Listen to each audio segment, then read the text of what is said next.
మన ముందున్న వాక్యాన్ని ఒకసారి చదవండి. చదివితే మీకేమర్థమవుతుందో. అపోస్తలుల కార్యాల గ్రంథం 16వ అధ్యాయము 9వ వచనం. అప్పుడు మాసిదోనియా దేశస్థుడు ఒకడు నిలిచి, నీవు మాసిదోనియాకు వచ్చి మాకు సహాయం చేయమని తనను వేడుకొనుచున్నట్లు రాత్రి వేళ పౌలునకు దర్శనము కలిగెను. అతనికి ఆ దర్శనము కలిగినప్పుడు వారికి సువార్త ప్రకటించుటకు దేవుడు మమ్మల్ని పిలిచి ఉన్నాడని మేము నిశ్చయించుకొంటిమి. పౌలు యొక్క సేవా జీవితాన్ని గురించి మనం ఆలోచన చేస్తా ఉన్నాం. పౌలు గారు 2-3 సేవా యాత్రల్లో ప్రాముఖ్యంగా ఐరోపా ఖండానికి సేవకు పంపబడుతున్నాడు. అంతవరకు ఆసియా ఖండంలోని సేవ జరిగింది. అపోస్తలుల కార్యాల గ్రంథం మనం ఆలోచిస్తున్నప్పుడు మొట్టమొదటిగా యెరూషలేము పట్టణంలోనే సేవ జరిగింది. మొదటి 5 అధ్యాయాల్లో పరిశుద్ధాత్మ వారి మీదకి వచ్చినప్పుడు 2 అధ్యాయాలు, తర్వాత 5 అధ్యాయాలు యెరూషలేములో మాత్రమే సేవ జరిగింది. తర్వాత 5 అధ్యాయాలలో మనం గమనించినప్పుడు యూదయ, గలిలయ, సమరయ దేశాల్లో సేవ జరిగింది. 13వ అధ్యాయం నుండి 15వ అధ్యాయం వరకు మనం చూచినప్పుడు ఆసియా ఖండంలో మాత్రం సేవ జరిగింది. అనగా ఒక పట్టణం, దేశాలు, ఖండం. ఈసారి 16వ అధ్యాయంలో అనగా 2వ సేవాయాత్రలో ఖండాంతర సేవకు ఆయన వెళ్తా ఉన్నాడు. ఖండాన్ని దాటి బయటికి సేవకు వెళ్తా ఉన్నాడు. ఆ సమయంలో 16వ అధ్యాయం 9వ వచనం మనం చూసినప్పుడు మాసిదోనియా ఐరోపా ఖండంలో ఉందన్నమాట. మాసిదోనియా దేశస్థుడు అక్కడు పౌలుకు దర్శనములో కనబడ్డాడంట. రాత్రివేళ జరిగింది ఏంటంటే 16వ అధ్యాయంలో మనం చూసినప్పుడు 16వ అధ్యాయం 6వ వచనంలో వారు ఆసియాదే వాక్యము చెప్పకూడదని పరిశుద్ధాత్మ వారిని ఆటంకపరిచాడు. వారు ముసియా దాటి బితూనేకి వెళదామనుకున్నారు. యేసు యొక్క ఆత్మ వారిని వెళ్ళనివ్వలేదు. వారికి దిక్కువచ్చలేదు. యేసుక్రీస్తు వారు వెళ్ళొద్దంటున్నాడు, పరిశుద్ధాత్ముడు వెళ్ళొద్దంటున్నాడు, ఆసియాలో వాక్యము చెప్పొద్దు అంటున్నాడు అన్నమాట. మీరేమనుకోకపోతే బీజేపీ వాళ్ళు కొన్నిసార్లు ఈ అధ్యాయం చదివినారు. ఆసియాలో వాక్యము చెప్పకూడదని పరిశుద్ధాత్మ మమ్మల్ని ఆటంకపరిచేందున అనుంది కదా. ఏమయ్యా, మీ దేవుడే మీకు ఆటంకపరుస్తా ఉన్నాడు ఆసియాలో చెప్పొద్దని, మీరేమో ఆసియాలో చెప్తా ఉన్నారు అని ఒక ప్రశ్న క్రైస్తవులకు వేసినారు. మా దేవుడు పలు సమయాల్లో పలు సందర్భాల్లో తన పిలుపును తన బిడ్డలకు తెలియపరుస్తాడు. అది వారికి అర్థం కాలేదు. 16వ అధ్యాయంలో ఇప్పుడు పౌలుతో దేవుడు మాట్లాడుతున్నాడు. దర్శనము అని ఉంది, అయితే దేవుని చిత్తమును ఎరుగుట అని మనం అర్థం చేసుకోవచ్చు అన్నమాట. ఒక విజన్ అంటే ఒక దృక్పథం. మీకు నాకు కూడా సేవ విషయమై ఒక దృక్పథం ఉండాలి. పౌలుకు దేవుడు సేవపక్షంగా తాను కలిగి ఉండవలసిన దర్శనం అంటే దృక్పథాన్ని చూపిస్తా ఉన్నాడు. ఎట్లా చూపించాడు? ఒక వ్యక్తిని కనిపించాడు. ఆ వ్యక్తి మాసిదోనియాకు వచ్చి మాకు సహాయము చేయండి అంటే మాసిదోనియాలో సువార్త పరిచర్య ప్రకటించవలసిన అవసరత ఉంది అని దేవుడు తెలియపరిచాడన్నమాట. వెంటనే మేము మాసిదోనియాకు బయలుదేరుటకు యత్నము చేసి తిని అని 10వ వచనంలో ఉంది. 11, 12 వచనాలు మాసిదోనియాకు వెళితిమి అని కూడా ఉందన్నమాట. మాసిదోనియాకు వెళితిమి. ఒకసారి అపోస్తలుల కార్యాల గ్రంథాన్ని మనం విభజన చూస్తే ఏ రీతిగా ఉందో చూడండి. పరిశుద్ధాత్మ మీ మీదకి వచ్చినప్పుడు మొదటి 2వ అధ్యాయంలో మీరు శక్తి పొందుతారు, యూదయలో సాక్షులుగా ఉంటారు. 3, 4, 5, 6, 7 అధ్యాయాలు. యూదయలో యెరూషలేములో ముందుగా యెరూషలేములో సాక్షులుగా ఉంటారు. ఇప్పుడు 8, 9, 10, 11, 12లో యూదయ దేశంలో, గలిలయ దేశంలో, సమరయ దేశంలో సాక్షులుగా ఉంటారు. 3వది భూదిగంతముల వరకు నాకు సాక్షులుగా ఉంటారు. ఇప్పుడు ఆ భాగంలో మనం ఉన్నాం. 13 నుంచి 20 అధ్యాయాలు భూదిగంతాల్లో సేవ. 13, 14, 15 అధ్యాయాల్లో ఆసియా ఖండములో సేవ. 16, 17, 18 అధ్యాయాలు ఐరోపా ఖండములో సేవ. మరలా 19, 20, 21 మధ్య వరకు ఆసియా ఐరోపా ఖండాల్లో రెండింటిలో కలిపి ఆయన సేవ చేశాడు. ఆ వివరాలు క్లుప్తంగా ఈ రాత్రి వేళ మనం చూడబోతా ఉన్నాం. ఆయన సేవల గురించి ఆలోచన చేసినప్పుడు ఆయన చెప్పిన మాట, భూదిగంతములలో మీరు నాకు సాక్షులుగా ఉండాలి. ఇప్పుడు ఆ పరిచర్య నెరవేర్పును మనం చూడబోతున్నాం. మొదటి సేవయాత్రలో ఆసియా ఖండమంతా సువార్త చెప్పారని నేను ఇప్పుడే అన్నాను. రెండవ సేవాయాత్రలో పౌలు ఏం చేశాడు? మూడవ సేవాయాత్రలో పౌలు ఏం చేశాడు?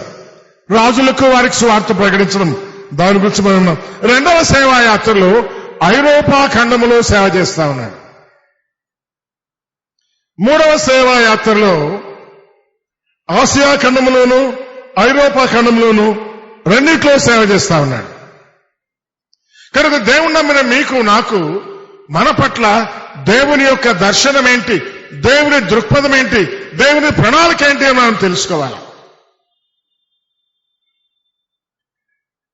దేవుడు ఆయన్ను మాసిదోనియాకు పిలిచాడు. ఎట్లా పిలిచాడు? మాసిదోనియా దేశస్థులను కనబడ్డాడు. అయ్యారా, మీరు వచ్చి మాకు సహాయం చేయండి అని అడుగుతా ఉన్నారు. బెంగళూరులో మీరున్నారు. బెంగళూరు పట్టణం ముందు కార్పొరేషన్ గా ఉండేది, మహానగరం అన్నారు. ఇప్పుడు 80 లక్షలు ఎంతో జనాభా చెప్తా ఉన్నారు. ఐఎమ్ నాట్ ష్యూర్, మీకు పూర్తిగా తెలిసి ఉంటుంది. ఆ కోటి టచ్ అవుతా ఉందంట. ఈ చుట్టుపక్కల ప్రాంతాలు అన్ని కలిపేశారు, 1 కోటి జనాభాకు చేర్చారు. నాకు గుర్తున్నంత వరకు 2001లో సెన్సస్ తీసుకున్నప్పుడు 60 లక్షల చిల్లరలో అంతే ఉండిందన్నమాట. 60 నుంచి 1 కోటికి వచ్చిందంటే 40 లక్షలు పెరిగింది. ఇంచుమించుగా రెండంతలైంది. 50 నుంచి 100 అనుకోండి, రెండంతలుగా పెరిగింది. మీ ముందున్న ప్రశ్న, బెంగళూరు మహానగరంలో సంఘాలు రెండంతలుగా పెరిగాయా ఈ 10 సంవత్సరాల్లో? ఎన్ని అపార్ట్మెంట్లు ఉన్నాయి? ఒక్కొక్క అపార్ట్మెంట్ లో 500 ఇండ్లు ఉన్నాయి. మీరు ఆలోచన చేయండి, 500 ఇండ్లలో కనీసం అంటే ఒక 40 క్రైస్తవ కుటుంబాలు ఉంటాయి. ఒకవేళ అక్కడ మనం ప్రారంభించి ఆ 40 క్రైస్తవ కుటుంబాలను సంపాదించగలిగితే ఏమైతుందో ఆలోచించండి. మాసిదోనియా దేశస్థుని యొక్క పిలుపు. కొంచెం మారుద్దాం ఆ పదము. బెంగళూరు మహానగరము యొక్క నివాసితుల పిలుపు మనం వింటున్నామా? మనకు అర్థమవుతుందా? 10, 20, 30, 40, 50 ఏళ్ళు ఒకే చోటడానికి ఇష్టపడుతున్నాం. ఇది అవసరమే, దీన్ని కాపాడుకోవాలి. పౌలు కూడా అట్లే ఉన్నాడు. 16వ అధ్యాయం 6వ వచనంలో ఆసియాలో వాక్యము చెప్పకూడదని పరిశుద్ధాత్మ మమ్మను ఆటంకపరిచేందున ముసియ దాటి బితూనియకు, అనగా ఆసియా ఖండంలోనే ఉందామనుకున్నారు. ముందున్న ఆసియా అంటే అది మైమేవేష ఆసియా దేశం అన్నమాట. ఆసియా దేశమును బయటకెళ్లి ఆసియా ఖండంలోనే ఉందామనుకుంటున్నాడు. కానీ దేవుడు ఖండాంతరంగా బయటకు వెళ్ళమంటా ఉన్నాడు. మాసిదోనియా దేశస్థుడు అడుగుతా ఉన్నాడు, వెళ్ళమన్నాడు. ఆ పిలుపు వినిన వెంటనే బయలుదేరినాడు. పౌలు బయలుదేరాడు, అపొస్తలుల కార్య గ్రంథకర్త లూకా బయలుదేరినాడు, తనతో పాటున శీలా బయలుదేరినాడు, తిమోతి బయలుదేరినారు, వెళ్ళిపోయారు.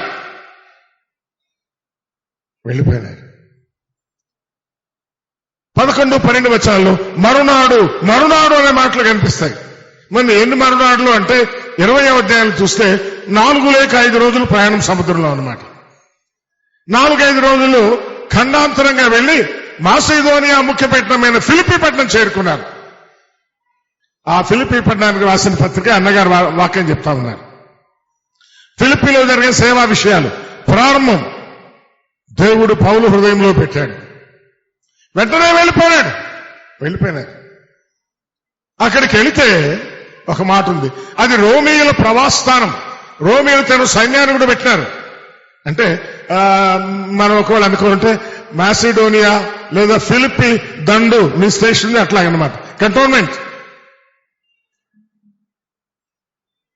అక్కడి నుంచి వారు పట్టణపు గవిని దాటి బయట నది కూడా ఉందన్నమాట. నదీ తీరమున సాయంకాలం అయితేనే కొద్దిమంది కూడి వస్తారు, చల్లగాలి పీల్చుకోవడానికి వాకింగ్కి వస్తారు. వాళ్లకు వాక్యం చెప్పడానికి పూనుకున్నారు. ఈ గ్రంథకర్త అంటే లూకా కూడి వచ్చిన స్త్రీలతో మాటలాడివి అనలేదు. మీరు చూస్తే మాటలాడుచుంటువి. లూకా ఎవరు? డాక్టర్ గారు. ఈయన వాక్యం మాట్లాడుతూ ఉన్నాడు, 1 to 1 మాట్లాడుతూ ఉన్నాడు. పౌలు లాంటి వాళ్ళు ఇలాంటి సభలాగా ఏర్పరిచి వాక్యం చెప్తా ఉన్నారు. ఆ రోజు కేవలం స్త్రీలే వచ్చినారు. అయిపోయిన తర్వాత వీళ్ళు ఒక్కొక్కరితో మాట్లాడుతున్నాడు. లూకా ఒకరితో మాట్లాడుతున్నాడు, తిమోతి ఒకరితో మాట్లాడుతున్నాడు, శీల ఒకరితో మాట్లాడుతున్నాడు, పౌలు ఒకరితో కూడి వచ్చిన స్త్రీలతో మాట్లాడుచుంటమే అందరూ మాట్లాడుతున్నారు. లుదియాను దైవభక్తి గల స్త్రీ వినుసుండెను, ప్రభువు ఆమె హృదయము తెరచెను. మీరు నేను హృదయాలు తెరవలేము, గుర్తుంచుకోండి. మనం మాట్లాడవలసిందే. కార్యసిద్ధి కలుగు చేసేవాడెవరు? ప్రభువు, పరిశుద్ధాత్మదేవుడు. పరిశుద్ధాత్మదేవుడు ఆ హృదయం తెరవగానే యేసయ్య ఆమె హృదయంలో ప్రవేశించాడు. తర్వాత 15వ వచనంలో ఆమె అనింది, నేను ప్రభువునందు విశ్వాసము గలదానని మీరు ఎంచితే, మీరు నమ్ముతున్నారో లేదో, నేను నమ్మాను, విశ్వాసం ఇచ్చాను అంటారు. ఇటువంటి కార్యాలు మన మధ్య చూడాలని దేవుడు ఇష్టపడుతున్నాడు. మనందరి పట్ల ఇటువంటి ప్రణాళిక ప్రభు కలిగి ఉన్నాడు. ఉన్న చోటనే ఉండం కాదు, ఉన్న చోట సంఘాన్ని కాపాడుకోవడం మంచిది, అవసరమే.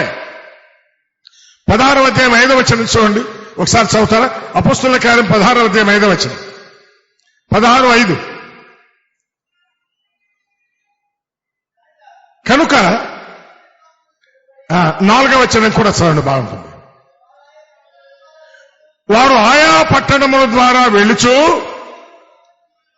యెరూషలేములో ఉన్న అపోస్తలులు వారి యొక్క విషయాలు గైకొనుటకు వాటిని వారికి అనగా సంఘాలకు అప్పగించారు. తర్వాత కనుక గమనించండి, ఈ మాట బాగా వినండి. కనుక సంఘములు విశ్వాసమందు స్థిరపడి, అది నెంబర్ 1 మనము చేయవలసిన మొట్టమొదటి పనిది. సంఘాలను విశ్వాసమందు స్థిరపరచాలి. అందుకే ప్రత్యేకమైన కోరికలు. తర్వాత నెంబర్ 2 ఏంటో చూడండి. అనుదినము లెక్కకు విస్తరించుచుండెను. ఏ సంఖ్య? అనుదినము సంఘముల సంఖ్య విస్తరించుచుండెను. సంఘాలు పెరుగుతున్నాయి, సంఘములు విశ్వాసములో స్థిరపడుతున్నాయి, మొట్టమొదటిది. రెండవది, సంఘముల సంఖ్య విస్తరిస్తూ ఉంది. బెంగళూరులో తెలుగు సంఘాలు ఎన్నున్నాయి? ఏమనుకోదండి, వరప్రసాదాన్ని ప్రశ్నలు ఇస్తానే ఉంటాడు. నాకు చెప్పినా చెప్పకపోయినా మీ నోట్స్లో రాసుకోండి, మీ మనసులోని జవాబు చెప్పుకోండి. సంఘముల సంఖ్య విస్తరిస్తా ఉందా? అక్కడేముంది? ఎన్ని రోజులకు విస్తరించిందంట? ఎన్ని రోజులకు? అనుదినము. ఇంగ్లీష్ బైబిల్లో మీరు చూడండి, డైలీ అని ఉంది, అంటే రోజు పెరుగుతా ఉందన్నమాట. రోజు పెరుగుతా ఉన్నాయి. సంఘాలు 20 ఉన్నాయా? రేపు 22 అవుతున్నాయి, తర్వాత 24 అవుతున్నాయి, 26 అవుతున్నాయి, 30, 40, 50, 100 అట్లయితా on daily basis. Daily basis అంటే కష్టమే. డైలీ బేసిస్ మనం ఒక మీటింగ్ కూడా పెట్టాం కావాలంటే. వారం అంతటికి ఒక రోజు మీటింగ్ కొన్ని సంఘాల్లో, ఒక ఆరాధన, ఒక వాక్య పరిచర్య, ఒక ప్రార్థన కోరిక, ఫినిష్, మన పని అయిపోయింది. సంఘములు అనుదినము లెక్కకు విస్తరిస్తా ఉన్నారు. దేవుడు మనకు అప్పగించిన 2 పనులు గుర్తుంచుకోండి. సంఘములను బలపరచాల, రెండవది సంఘముల లెక్కను విస్తరింప చేయాల. మళ్ళా నేను బెంగళూరు మహానగరం అంటాను.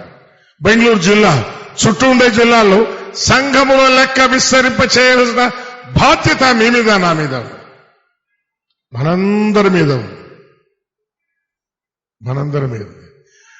ఆ తలంపుల మీద మాసిదోనియాకు పంపించాడు. మాసిదోనియాలో సంఘాల లెక్క విస్తరించాలి. ఆమె ఏమనింది? నేను ప్రభువునందు విశ్వాసము గలదానని ఎంచితే మీరు రండి అనింది కదా. అది 15వ వచనం. 16వ వచనం చూడండి, 16వ అధ్యాయం 16, బాగా గుర్తుపెట్టుకోవచ్చు. ప్రార్థనా స్థలమునకు వెళ్ళుచుండగా, ఇప్పుడు ఆ ఊర్లో ఏం ఏర్పడింది? ప్రార్థనా స్థలం. మన వాళ్ళు బైబిల్ పట్టుకొని వస్తున్నారు. ఎక్కడికి పోతున్నారమ్మా? ప్రార్థనా స్థలానికి పోతున్నాం అంటే ఒక స్థలము స్థిరపరచబడింది. ఎవరిచ్చారు? మరి పౌలు డబ్బులు దండిగా ఉండి కొన్నాడు, లేదా మొదటి కాన్వెంట్ లుధియానా ఇచ్చిందేమో, మరొకరిచ్చారు స్థలం, ప్రార్థనా స్థలం ఇచ్చినారు. షెడ్ వేసుకున్నారు, కప్పుందో లేదో, ఏముందో ఏం లేదు, ప్రార్థనా స్థలం. బోర్డు కూడా ఉందో లేదో కానీ అయితే పేరు మాత్రం స్థిరపడింది, ప్రార్థనా స్థలం. అక్కడ వెనక మీ బోర్డులో మీ ప్రార్థనా స్థలం బోర్డు ఉంది కదా. విక్టోరియా లేఅవుట్ లో ప్రార్థనా స్థలం, అశోక్ నగర్ లో ప్రార్థనా స్థలం, ఇంకా మిగిలిన ఎన్నెన్నో ఉన్నాయి. దేవుని పిలుపునకు దైవజనులు విధేయత చూపినప్పుడు ప్రభువే వారి హృదయాలు తెరుస్తాడు, కార్యసిద్ధి కలుగు చేస్తాడు. మంచిది. మనం 11, 12 వచనాలు చదివాం కదా. 13వ వచనం చదవండి. ఇప్పుడు 13వ వచనం. విశ్రాంతి దినమున గవిని దాటి నదీ తీరంలో ప్రార్థన జరుగుననుకొని అక్కడికి వచ్చి కూర్చుండి కూడి వచ్చిన స్త్రీలతో మాట్లాడుచుంటే. అది 13వ వచనం. క్షమించండి, పై లైన్, దాని పైన లైన్ 12. మాసిదోనియా దేశంలో ఆ ప్రాంతమునకు అది ముఖ్య పట్టణం. రోమిలో ప్రవాస స్థానం అయి ఉండను. తర్వాత మాట. మేము కొన్ని దినములు ఆ పట్టణం. ఇది గమనించండి. ఎన్ని దినాలు అక్కడ ఉన్నారు? కొన్ని దినములు. ఎన్ని నెలలా, ఎన్ని వారాలా, లేకపోతే ఎన్ని సంవత్సరాలా? కొన్ని దినములే. కొన్ని దినములకే ఏమేర్పడింది అక్కడ? ప్రార్థనా స్థలం ఏర్పడింది. దేవుడు కార్యాలు చేస్తాడా? చేస్తాడు. ఆ దేవుడు ఇప్పుడు కూడా ఉన్నాడా? ఇప్పుడు కూడా ఉన్నాడు. ఆయనలో మార్పు ఏమైనా ఉందా? యేసుక్రీస్తు నిన్న నేడు యుగముల పర్యంతరం ఏకరీతిగా ఉండను. ఆయనలో మార్పు లేదు. కానీ అప్పుడు సేవ చేసినటువంటి సేవకులలో ఇప్పుడు సేవ చేస్తున్న సేవకుల్లో మార్పు ఉందా? శుభ్రంగా ఉంది. మనం కూడా అటువంటి దర్శనాన్ని చూడగలిగితే, అటువంటి రెస్పాన్స్, పిలుపుకు విధేయత చూపగలిగితే, పౌలు అన్నాడు కదా, అగ్రిపరాజా, ఆకాశం నుండి కలిగిన ఆ దర్శనానికి నేను అవిధేయుడను కాక. ఎప్పుడు అవిధేయుడు కాదు. ఎక్కడి బొమ్మను ఎక్కడ పోతాడు, ఎక్కడ ఉండమంటే అక్కడ ఉంటాడు, ఏం చేయమంటే అది చేస్తాడు, ఏం చెప్పంటే అది చెప్తాడు. కొన్ని దినాలే ఉన్నారంట. కొన్ని దినములకే ఫిలిప్పీ సంఘం ఏర్పడింది. అన్నగారు మొదటి అధ్యాయం చెప్తా ఉన్నారు. అందులో 3, 4 వచనాల్లో మీలో ఈ సత్క్రియను ఆరంభించిన వాడు క్రీస్తు యేసు దినము వరకు కొనసాగిస్తాడని రూఢిగా నమ్ముతున్నాను. క్రీస్తు యేసు దినం వచ్చిందా? రాలేదు ఇంకా. అట్లయితే ఇప్పుడు ఫిలిప్పీ సంఘం ఉన్నట్టా లేనట్టా? ఉంది. మీలో చాలా మందికి ఇంటర్నెట్ పరిచయం ఉంది. గూగుల్లోనికి వెళ్ళి చర్చ్ అట్ ఫిలిప్పీ అని కొట్టండి. ఆ డోర్ నెంబర్, ఆ స్ట్రీట్ నెంబర్, ఆ సంఘం యొక్క కార్యక్రమాలు అన్ని మనకు వస్తాయి. ఇంకో ఆశ్చర్యం ఏంటంటే మన సంఘాల ప్యాటర్న్ ఏ రీతిగా ఉందో అదే రీతిగా ఉంది. ఎన్ని రోజులు పనిచేశారు అక్కడ పౌలు గారు? కొన్ని దినములే. తర్వాత ఏం జరిగింది? పూతోను దయ్యం బిడ్డ బాలిక యొక్క దయ్యము వెలగొడితే గ్రామాధికారుల దగ్గరికి తీసుకెళ్లి వీళ్ళు విలుపులు వదిలిపెట్టారు, జైల్లో వేశారు. తర్వాత మరుసటి రోజు ఈయన రోమా పౌరసత్వం కలిగిన వాడు తెలిసి భయపడి మా ఊరు విడిచిపెట్టి వెళ్ళిపోమన్నారు. 17వ అధ్యాయంలో మేము అపోల్లీరో పట్టణంలో గుండా థెస్సలోనికకు వచ్చితిమి. కొన్ని దినములే ఉన్నాడు. అక్కడ సంఘం ఏర్పడింది. సరే, ఏర్పడిన తర్వాత బలపడింది. బలపరిచిన వారు ఉన్నారు. ఈ 2000 ఏళ్లు కాపాడిన వారు ఉన్నారు. ఆ సంగతి వేరు. సంఘముల లెక్క దినదినము విస్తరించింది అనే అంశాన్ని ఆలోచన చేస్తా ఉన్నాం. ఇప్పుడు 17వ అధ్యాయానికి రండి. 17వ అధ్యాయము 2, 3 వచనాలు చదవండి. కనుక పౌలు తన వాడుక చొప్పున సమాజపు వారి వద్దకు వెళ్ళి క్రీస్తు శ్రమపడి మృతుల్లోంచి లేచుట అవశ్యకమని నేను మీకు ప్రచురం చేయు యేసు క్రీస్తు అయి ఉన్నాడని లేఖనములలో నుండి దృష్టాంతములను ఎత్తి విప్పి చెబుతూ వారితో 3 విశ్రాంతి దినములు తర్కించుండే. ఎందుకో ఈ మ్యాప్ లో కింద లైన్ వెళ్ళిపోయింది. 3 విశ్రాంతి దినములే ఉన్నాడంట. 3 విశ్రాంతి దినాలంటే విశ్రాంతి దినం ఎప్పుడెప్పుడు వస్తుంది? నెలకోసారి వస్తుందా? వారానికి ఒకసారి వస్తుందా? రోజు వస్తుందా? వారానికి ఒకసారి వస్తుంది. మరి 3 విశ్రాంతి దినాలంటే ఎంతకాలం ఉన్నాడు అనమాట? అక్కడ 3 వారాలే ఉన్నాడు. 3 వారాలే ఉన్నాడు. అక్కడ కూడా తొందర వచ్చింది. యాసోని ఇంట్లో ఉన్నాడని యాసోని ఇంటి మీద దొమ్మిగా వాళ్ళు వచ్చి పౌలు గారు లేనప్పుడు ఈసారి యాసోను పట్టుకున్నారు. 16వ అధ్యాయంలో పౌలు వీపు బలగొట్టారు. 17వ అధ్యాయంలో యాసోను వీపు బలగొట్టారు. పౌలుకు దెబ్బలు పడలేదు. అందుచేత 3 వారాలైన వెంటనే తెస్సలోనిక నుంచి పౌలు వెళ్ళిపోవాల్సి వచ్చింది. తెస్సలోనికలో సంఘం ఏర్పడిందా లేదా? ఏర్పడింది కాబట్టి వాళ్ళకి 2 పుస్తకాలు రాశాడు. ఈ పౌలే రాశాడు. ఇంకొక విచిత్రము విశేషం ఏంటంటే తెస్సలోనికలో ఈరోజు మీలాగా షాలోమ్ బ్రదర్ నర్సింహ్ ఎట్లాగో వాళ్ళ పేరుతో కూడా బ్రదర్ నర్సింహ్ పేరుతో ఉందన్నమాట. ఇప్పటికి కూడా ఉంది. కొంతకాలం క్రితం ఆ సంఘము వాళ్ళు మద్రాసులో ఉన్నటువంటి మన జిఎఫ్టీ గురించి విన్నారు. బర్డ్స్ ఆర్ఫనేజ్ అనే దాని గురించి విని, బర్డ్ గారంటే భారతదేశంలో సేవ చేసిన బ్రదర్ సంఘాల అగ్రగణ్యుడు. కర్ణాటకలో ఎక్కువ ప్రయాణం చేసేవాడు ఆయన. బెల్గాంలో చనిపోయాడు. బెల్గాంలో ఆయన సమాధి కూడా ఉంది. మేము ఎప్పుడన్నా బెల్గాంకి వెళ్తే సేవకు ఒకసారి సమాధిని చూడ వెళ్తే సమాధి భూమిలో బూడిపోయింది. ఏం లేదు. అయ్యో ఈ గొప్ప దైవం సమాధి ఇట్లా అయిపోయిందా, నేను ఇమ్మానుయల్ గారు వెళ్ళాం అప్పుడు అనుకుని అన్నా మనం కట్టిద్దాంలే అనుకున్నాం. ప్రకటన కాకుండా దబ్బిచ్చేసి బండల్లో తెచ్చి కట్టి ఎత్తుగా చేయండి అని చెప్పి చేశారు సహోదరు పాపం. ఇప్పుడు కొన్ని కనిపిస్తా ఉందండి. ఆయన గురించి విని తెస్సలోనిక సంఘము నుండి పెద్దలను పంపించారంట. మద్రాసుకు వెళ్లి ఆయన పేరుతో ఉన్నటువంటి ఆఫర్ని చూసిరండి, వాళ్ళకేమనుకో నీవు పంపిద్దాం అని పంపించారు. వాళ్ళు వచ్చి మద్రాసు వచ్చిన సాక్ష్యం ఏంటంటే అపోస్తల కార్యము 17వ అధ్యాయంలో ప్రారంభించబడిన సంఘము నేటికి కూడా తెస్సలోనికలో ఉంది. మంచిది. ఎన్ని ఈసారి రోజులు కాదు, రోజులు దాటి ఏమైంది, వారాలకు వెళ్ళిపోయింది అనమాట. 3 వారాల్లో తెస్సలోనిక సంఘం ఏర్పడింది. 3 వారాలు. మరి 17వ అధ్యాయం అయిన తర్వాత 18వ అధ్యాయానికి రావాలి కానీ కొంచెం 18 దాటి 19కి వెళ్దాం. మళ్ళా 18కి వద్దాం. 18వ అధ్యాయంలో 9వ వచనం చూడండి. 9వ వచనం. రాత్రివేళ దర్శనమందు ప్రభు నీవు భయపడక మాట్లాడుము. నేను 18 అన్నాను కదా, క్షమించండి. 19కి వెళ్ళి 18కి వద్దాం. 18కి మళ్ళా వద్దాం. 19వ అధ్యాయము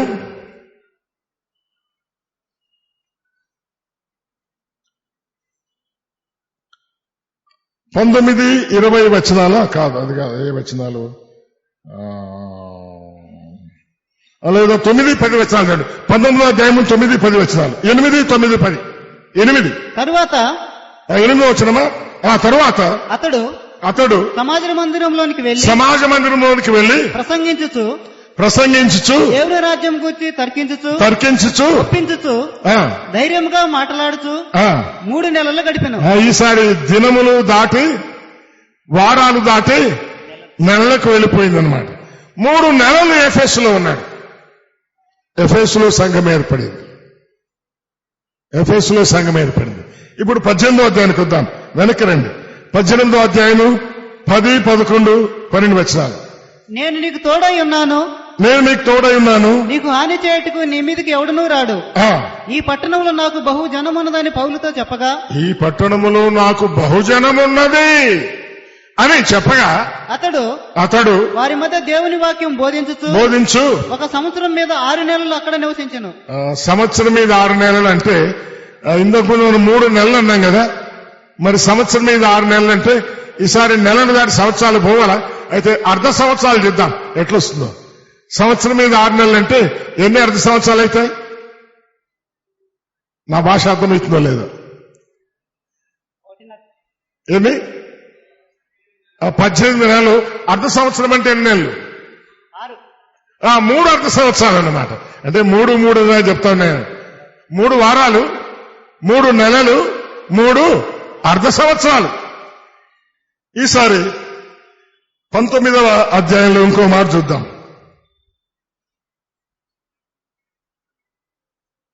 20 కాదు 31 వచనం 31 చూడండి. మరియు ఆ, ఆసియా దేశాధికారులతో ఆ, కొందరు అతనికి స్నేహితులై ఉండి ఆ. అతని యొద్దకు వర్తమానమును ఆ, పంపి, క్షమించండి 19 కదా, 20వ అధ్యాయం 31 చూడండి. 20వ అధ్యాయం 31. కావున నేను 3 సంవత్సరములు రాత్రి ఈసారి 3 అర్ధ సంవత్సరాలు కాదు, 3 సంవత్సరాలకు వెళ్ళిపోయినాడు. ఈ 3 సంవత్సరాలు రాత్రింబగళ్ళు కన్నీటితో ప్రతి మనుషునికి మానక బుద్ధి చెబుతున్నాడు. అలాగ చెబుతూ ఉండగా 3 మాసాలలో ఏర్పడిన ఎఫెసు సంఘము ఒక సంపూర్ణమైన సంఘముగా ఎదిగింది. మరి పౌలు సేవా విధానం చూడండి. కొన్ని దినాలు, 3 వారాలు, 3 నెలలు, 3 అర్ధ సంవత్సరాలు, 3 సంవత్సరాలు. ఇప్పుడు మీకు ప్రశ్న, కొన్ని దినములున్న ఊరేది? ఫిలిపినే. 3 వారములు ఉన్న ఊరేది? తెస్సలోనిక. 3 నెలలు ఉన్న ఊరేది? 3 అర్ధ సంవత్సరాలు ఊరేది? కొరింథు. కొన్ని దినములు, 3 వారములు, 3 నెలలు, 3 అర్ధ సంవత్సరాలు. ఎక్కడెక్కడ? ఇది ఆసియా కనిపిస్తుంది. ఆసియా అని, ఆసియా ఖండములో. ఇది ఐరోపా ఖండం. ఐరోపా ఖండములో మాసిదోనియా దేశంలో ఫిలిప్పి, తెస్సలోనిక. ఐరోపా ఖండములో గ్రీసు దేశంలో కొరింథు. ఆసియా ఖండములో ఇప్పుడు టర్కీ అని పిలువబడేది, ఆ రోజుల్లో చిన్న ఆసియా దేశం అని పిలువబడేది అన్నమాట. అట్లయితే కొన్ని దినములలో ఫిలిప్పి అంటే ఐరోపా ఖండంలోని మాసిదోనియా దేశానికి ముఖ్య పట్టణంలో సంఘం ఏర్పరిచాడు. తర్వాత 3 వారములలో మాసిదోనియా దేశంలోనే ఇంకొక ప్రాంతానికి ముఖ్య పట్టణమైన తెస్సలోనికలో సంఘం ఏర్పరిచాడు. 3 నెలల్లో ఆసియా ఖండములోని టర్కీ దేశంలోని ఎఫెసులో సంఘాన్ని ఏర్పరిచాడు. 3 అర్ధ సంవత్సరాల్లో గ్రీసు దేశంలోని ముఖ్య పట్టణమైన కొరింథులో సంఘాన్ని ఏర్పరిచాడు. ఇది సాధ్యమే. చేతనైతుందా? చేతనైతుంది. ఆ రోజు చేయించిన పరిశుద్ధాత్ముడు ఉన్నాడు. మరి ఈ రోజు కూడా చేస్తాడా? చేయడానికి ఇష్టపడుతున్నాడు. ముఖ్య పట్టణాలు, ఇవన్నీ ముఖ్య పట్టణాలే. కొరింథ్ గ్రీస్ దేశం ముఖ్య పట్టణం. ఫిలిప్పి మీరు చదివారు, అది మాసిదోనియా దేశంలో ముఖ్య పట్టణం, రోమియుల ప్రవాస స్థానం. మీలాగా కంటోన్మెంట్ ఏరియా ఉన్న పట్టణం అన్నమాట.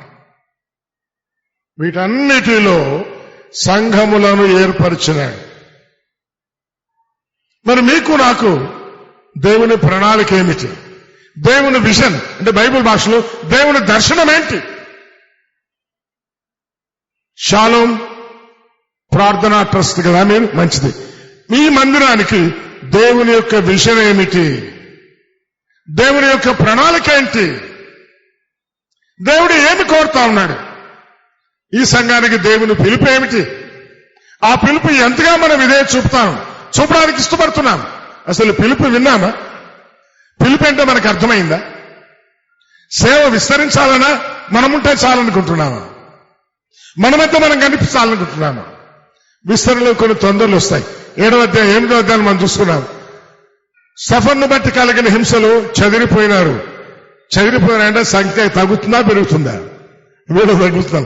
మనకు తగ్గినా పర్వాలేదు. మరొక స్థలంలో పని జరగాలి. మరొక స్థలం. ఈ మహానగరంలో ఎన్ని కొత్త కాలనీలు వస్తా ఉన్నాయి. ఏదో ఒక స్కీమ్ పెట్టేసేసి 1000 ఇళ్లు కడతా ఉన్నారు అక్కడ. ఇంకో స్కీమ్ పెట్టి 2000 ఇళ్లు కడుతున్నారు. ఇంకో స్కీమ్ పెట్టి 500 ఇళ్లు కడుతున్నారు. ఇంకో పేరు పెడుతున్నారు. ఆ కాలనీ, ఈ కాలనీ అంటున్నారు. వాటన్నిటి విషయమై మీకు నాకు దేవుడు పిలిచే పిలుపు ఏమిటి? దర్శనం ఏమిటి? కొన్ని దినం మేము అక్కడ ఉన్నాం, అయితే ఊరుకోలేదు.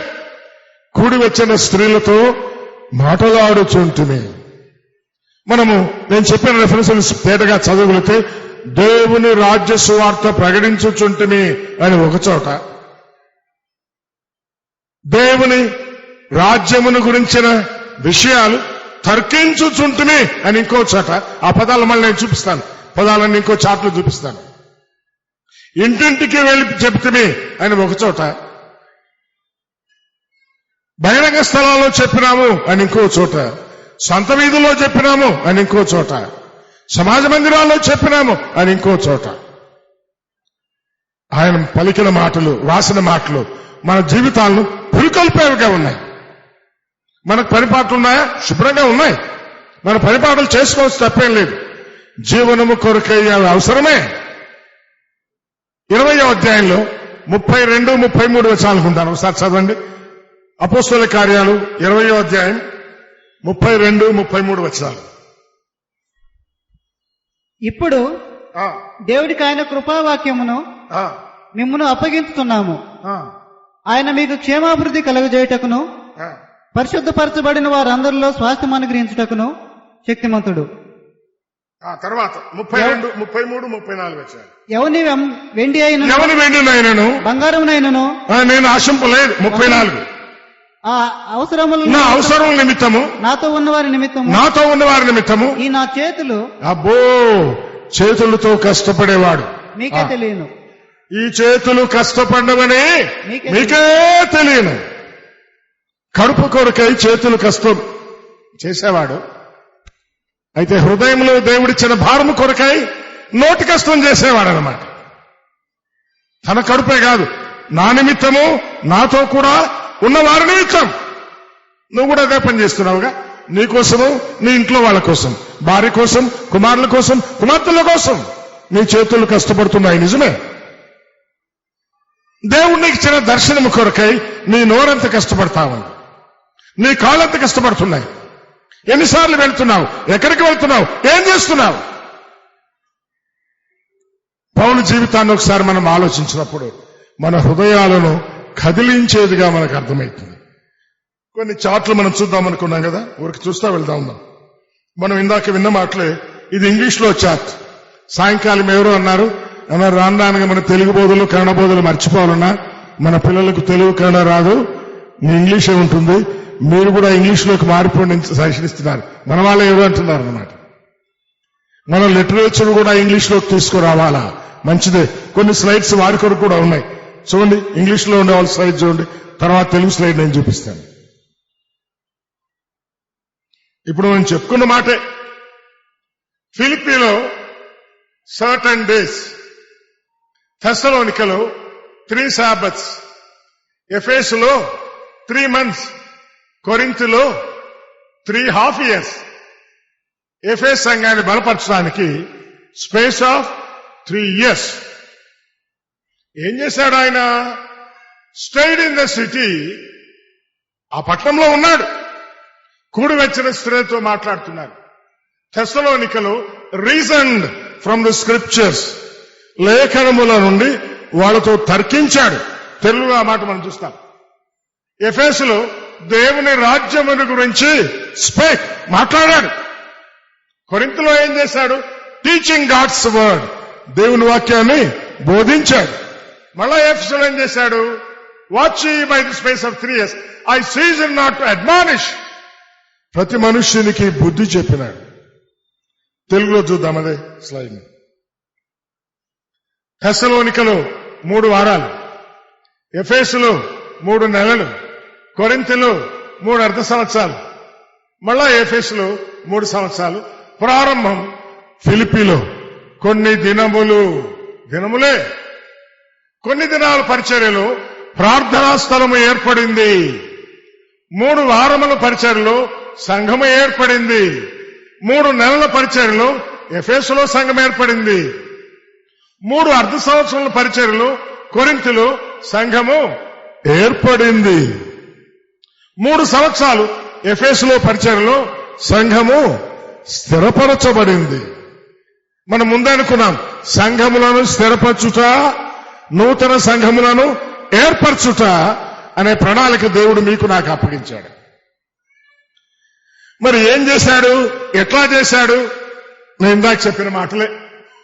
ఎక్కడెక్కడ సమాజ మందిరాల్లోనంట 17 సంత స్థలాలలో 17 బహిరంగ ప్రదేశములో 20వ అధ్యాయం 16వ వచనంలో, ఇంటింటికి 20వ అధ్యాయం 16వ వచనంలో, మీరు నేను ఎక్కడ సేవ చేయాలా?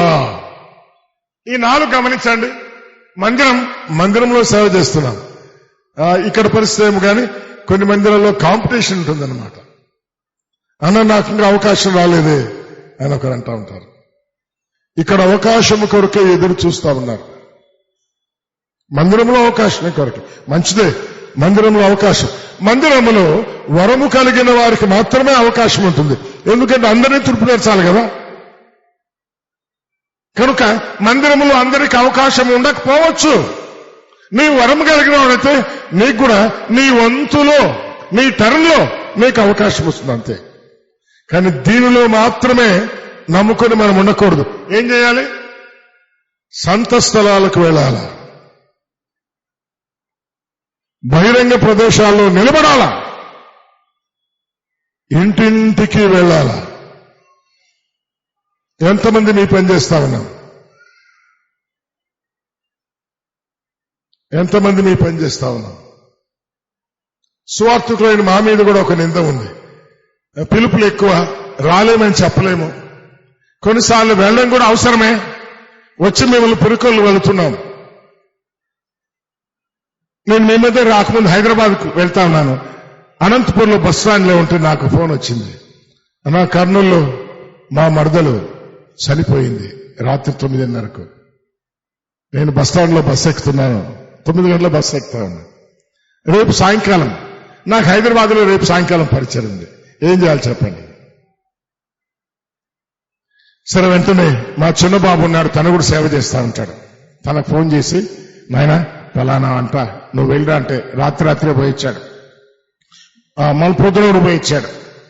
సమాధి కూడా వెళ్ళొచ్చాడు. కానీ ఒక నింద నా మీద ఉంటుంది. ఏముంది? నేను ఇంతవరకు అనంతపురం కూడా పోలేదు. అన్న రాలేదు, మమ్మను ఆదరించలేదు, మమ్మల్ని చూడలేదు, ఆ నింద ఉంటుంది. నేను సోమవారం ఒక చోటికి సేవకు వెళ్ళాల్సి వచ్చింది ఈ వారంలోనే. అందుకని ఆదివారం ఆరాధన అయితూనే వెళ్ళాను. మాకు హాస్పిటల్లో ఆపరేషన్ అయిన ఒక పెద్దగారు ఉన్నారు. పరిగెత్తుకుంటూ వెళ్ళి ఆయన చూసి వచ్చి ఇంటికెళ్ళి భోంచేసి ట్రైన్ ఎక్కాను నేను ఆదివారం. ఇంకా ప్రతిరోజు ఈ వారమంతా రేపు దాకా మీ మధ్య ఉంటాను, సోమవారం పోతాను. ఆయన అన్నాడంట, వరప్రసాద్ నన్ను చూడడానికి మనం రాలేదే అన్నాడంట, అడిగాడంట. మరి ఏం చేయాలి చెప్పండి? ఇక్కడికి రాకుండా ఆగిపోగలమా? ఆగిపోతే అక్కడికి వెళ్ళగలం. కానీ ఇక్కడ జరగవలసిన పని ఉంది, అక్కడ జరగవలసిన పని ఉంది. కొన్నిసార్లు వీటి మధ్య కొంత అనానుకూలత మాకుంది, మమ్మల్ని అపార్థం చేసుకుంటా ఉంటారు కూడా. వీలైనంత వరకు దీన్ని సవరించుకుని అడ్జస్ట్ చేసుకుని మేము చేస్తూ ఉండాలి, చేయాలి కూడా అవసరం.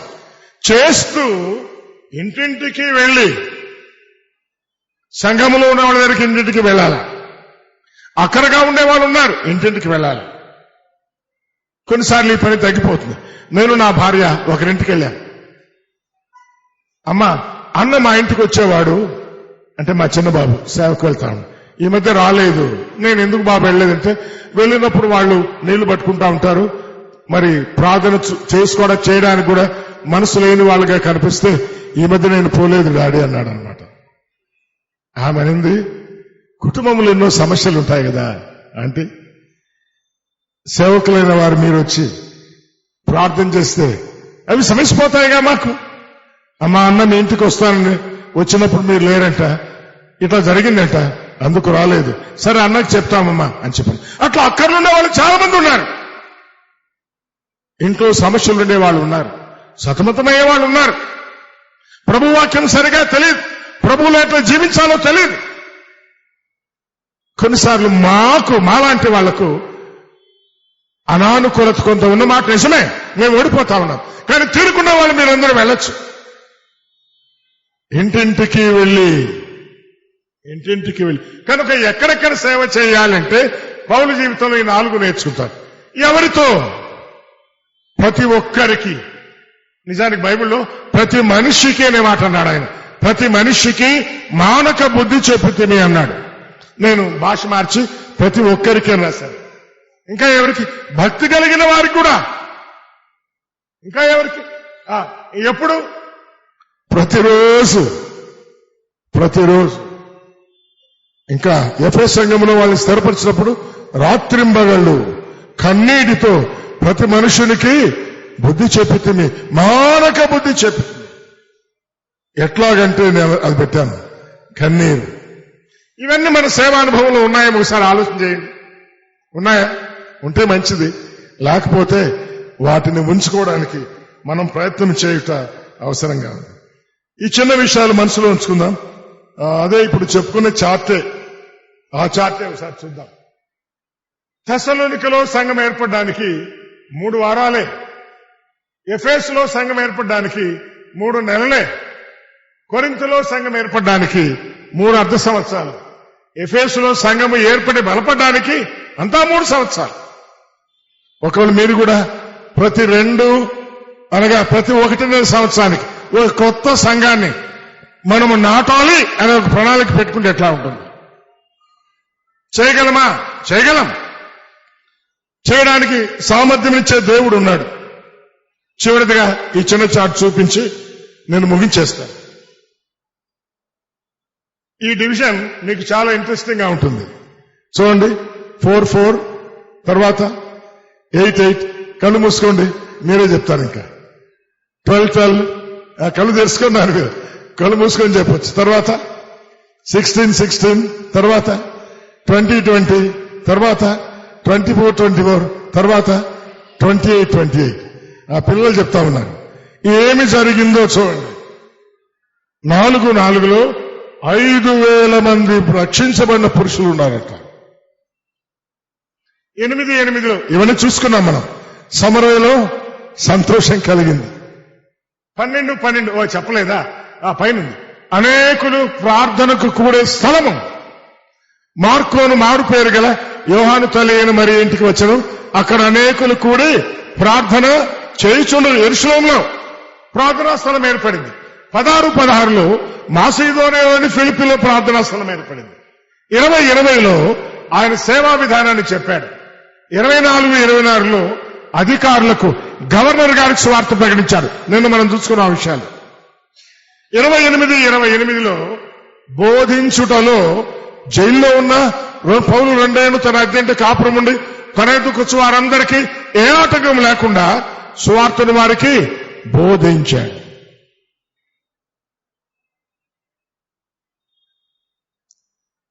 దేవుని పిలుపుకు పౌలు చూపిన విధేయత. నా చివరి ప్రశ్న ఇది మీ అందరికీ. నీ పట్ల దేవుని పిలుపుకు విధేయత చూపడానికి ఇష్టపడుతున్నామా? అందరం కళ్ళు మూసుకుందాం. ఎవరికి చెప్పక్కర్లేదు, ఎవరిని చూడదండి. మీరు కళ్ళు మూసుకున్నప్పుడు దేవుని మాత్రమే చూడండి. దేవుని వైపే చూడండి, ఎవరైపు చూడొద్దు. ఇంకా కొంతమంది కళ్ళు మూసుకోలేదు. అందరూ చిన్నలు పెద్దలు కూడా మీకెవరూ కనపడకూడదు. దేవుడు ఒక్కడే కనిపించాలి. నీ పట్ల ఇది వ్యక్తిగతమైంది. దేవుని ప్రణాళిక ఏమిటి?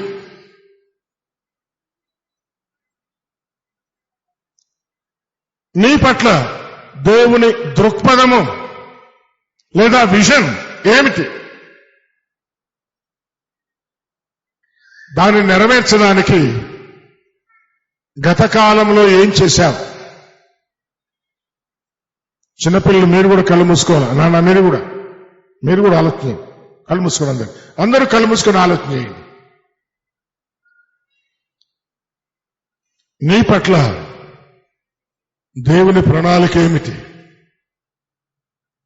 పౌలు పట్ల కొన్ని దినాలు దేవుని చిత్తం విధేయత చూపాడు. కొన్ని వారాలు దేవుని చిత్తం తెలుసుకున్నాడు, విధేయత చూపాడు. కొన్ని మాసాలు దేవుని చిత్తం తెలుసుకున్నాడు, విధేయత చూపాడు. కొన్ని అర్ధ సంవత్సరాలు దేవుని చిత్తం తెలుసుకున్నాడు, విధేయత చూపాడు. కొన్ని సంవత్సరాలు విధేయత చూపినప్పుడు దేవుడిచ్చిన ఫలమును మనం చూచాం. ఆ ఫలమును దేవుడు మీకు కూడా ఇవ్వడానికి ఇష్టపడతా ఉన్నాడు.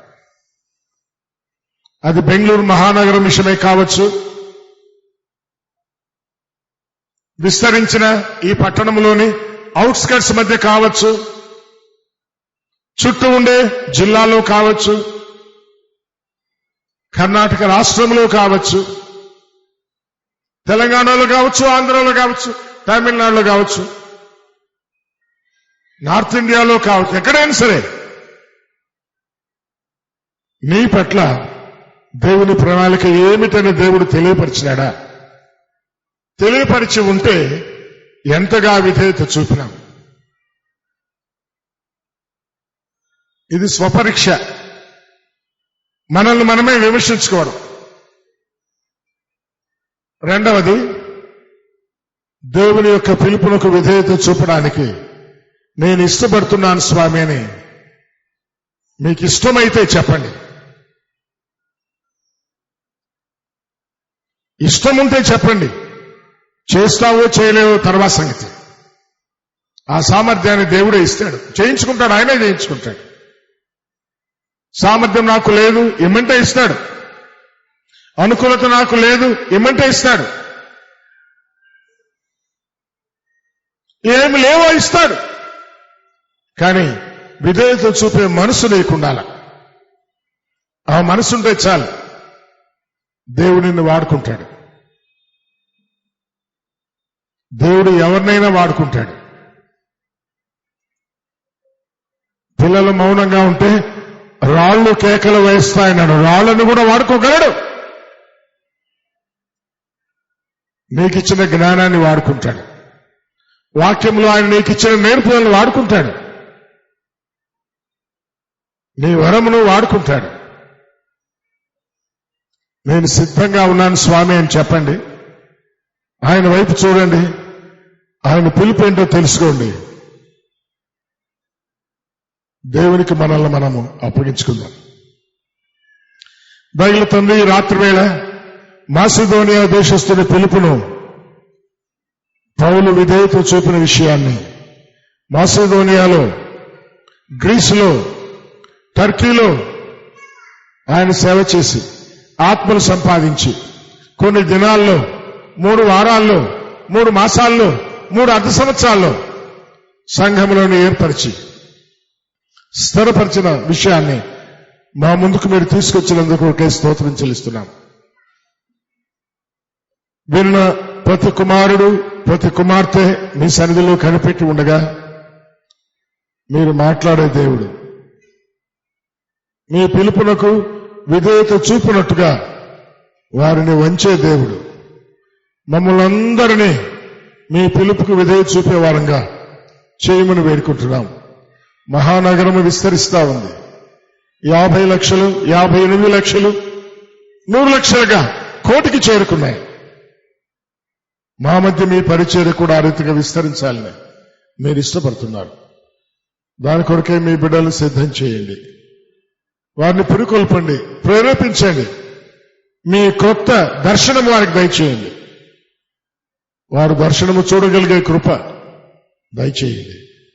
విధేయత చూపే కృపను నాకు, మాకు అందరికీ దయచేయండి. క్రీస్తు యేసు నామమున ప్రార్థిస్తున్నాం తండ్రి.